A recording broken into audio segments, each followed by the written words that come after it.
A ship from space pushes through Earth's atmosphere, but not without being picked up by our government's computer scans. This object crashed out in the Las Vegas desert somewhere, and these black coat tie-wearing men are out to get it. Burke, a very serious man with two others trailing behind him, seems to be the one leading the pack. A man named Jack Bruno's driving a taxi. He's waiting in busy Las Vegas traffic when two unamusing guys dressed like stormtroopers get in the back seat, and he's not in the mood for their silly jokes. Burke and his government employees are out in the desert. They found the crash site and the spaceship, but no aliens. Although the leader of the group can tell they aren't alone. Our same taxi driver picks up another fare. This time it's a pretty woman named Dr. Alex Friedman, who's never been to Vegas before. She's fascinated by all the sights. He drops her off at Planet Hollywood, or the Nut Job Convention as he calls it, where she's given a lecture on the possibility of life on other planets. He doesn't look impressed, and she welcomes him to stop by and listen, as she always appreciates skeptics. Jack heads home after a long night's work. He apparently lives in a rundown hotel that doesn't even have a functioning pool. He's swamped with overdue bills and late tax notices from the IRS. To take out this frustration, he knocks around a punching bag for a while until his neighbor yells at him through the wall. Yeah, me too.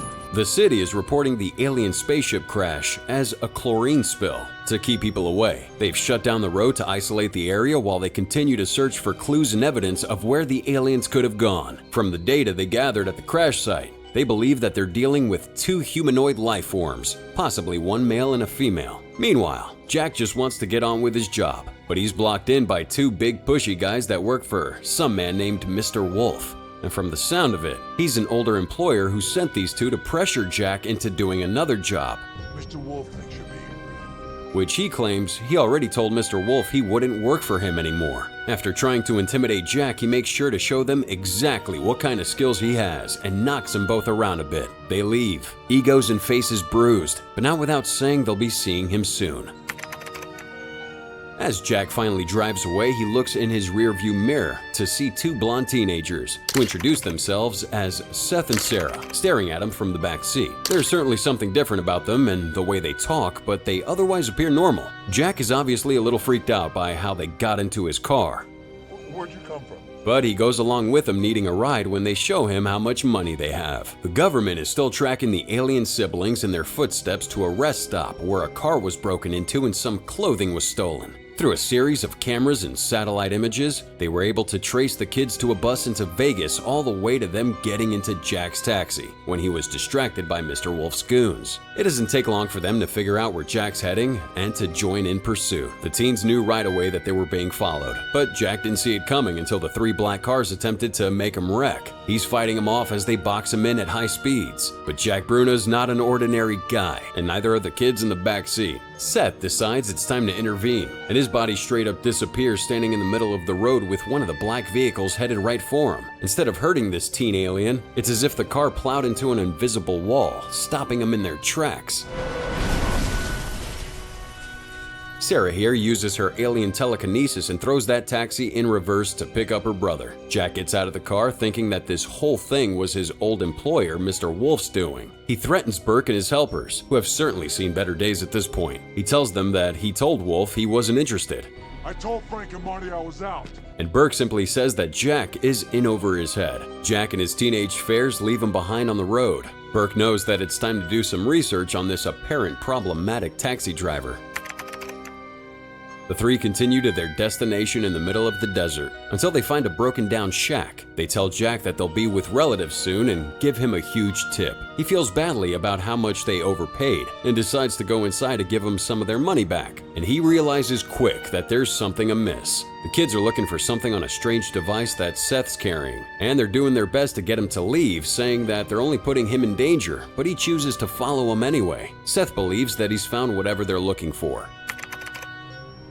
Through a series of hidden doors, the teens and Jack head down a dark tunnel into an underground cave with numerous plants and some odd glowing things that appear to be eggs of some sort. Sarah reaches inside one and pulls out a strange device that they were clearly looking for, and it was imperative that they got to it before someone else did.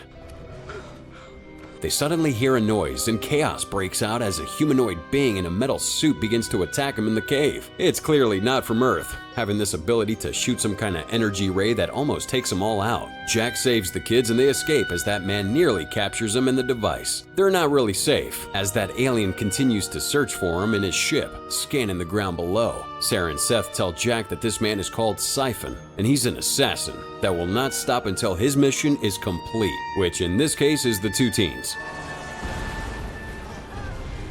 Burke and his team are still trying to track Jack in his taxi. Jack is currently broken down after this last big chase with the alien assassin. Seth doesn't think they should trust him, but Sarah feels that he's a good person and they need his help. So Sarah and Seth tell Jack that they're not from this world, and he at first doesn't believe him, even after everything he's seen.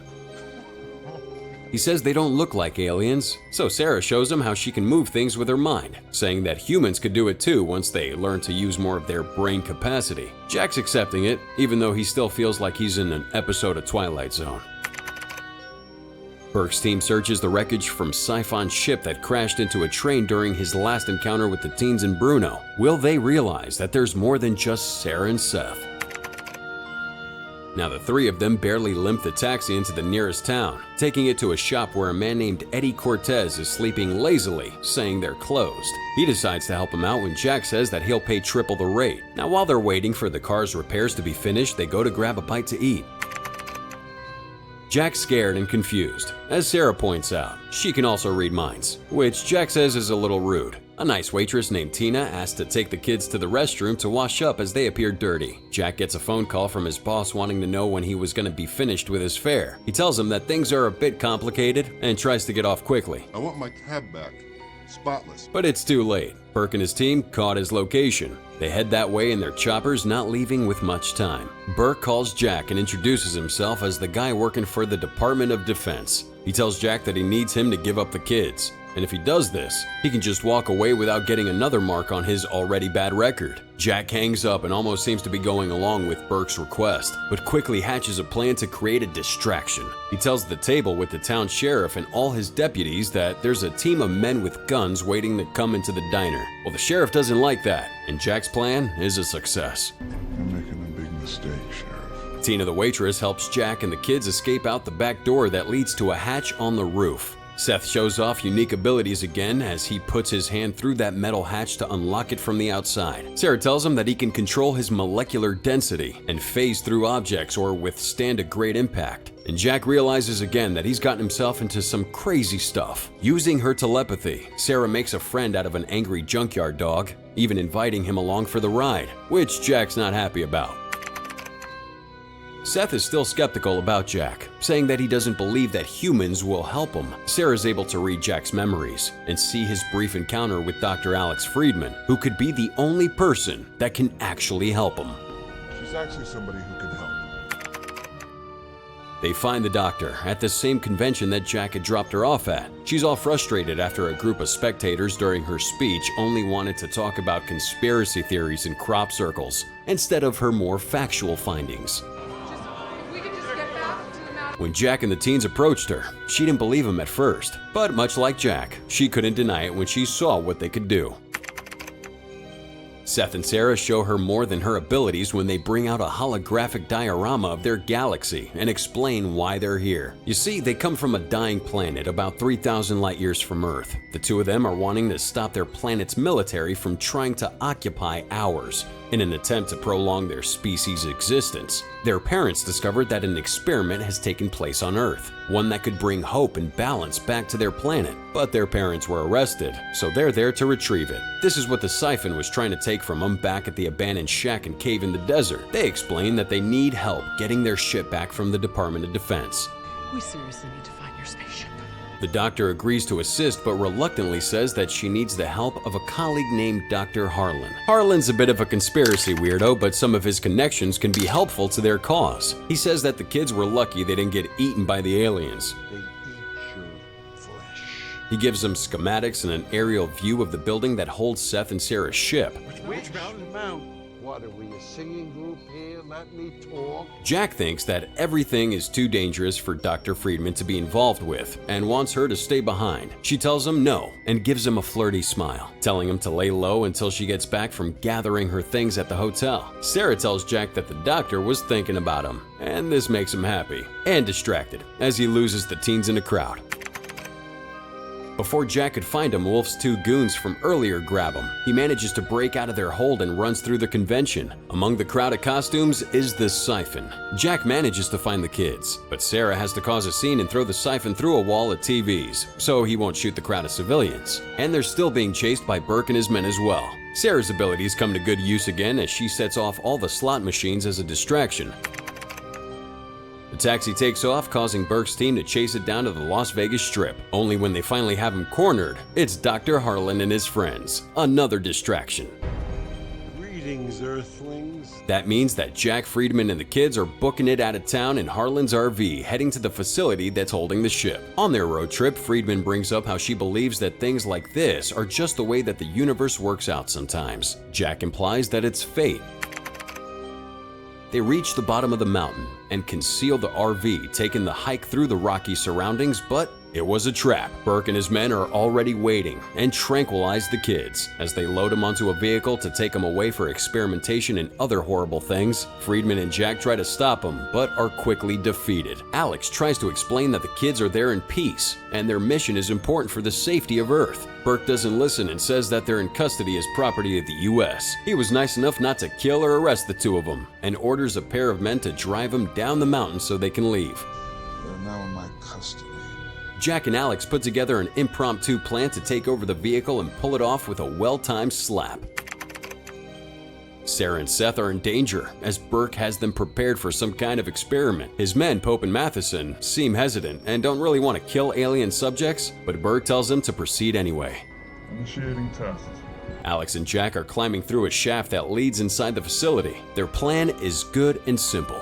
Find the kids, don't get caught. They can see Sarah and Seth in a white room, safe but still sedated. Just as they're about to make a move, a red alert siren sounds off. The siphon's inside the building and is looking for the kids. While the guards and the employees are distracted by the siphon, Jack and Alex wake up and release the kids. Even with siphon in the facility, Burke still keeps his focus on Seth and Sarah. They make their way to the ship where Alex manages to convince the employees to leave on Burke's orders. You disobeyed his direct orders.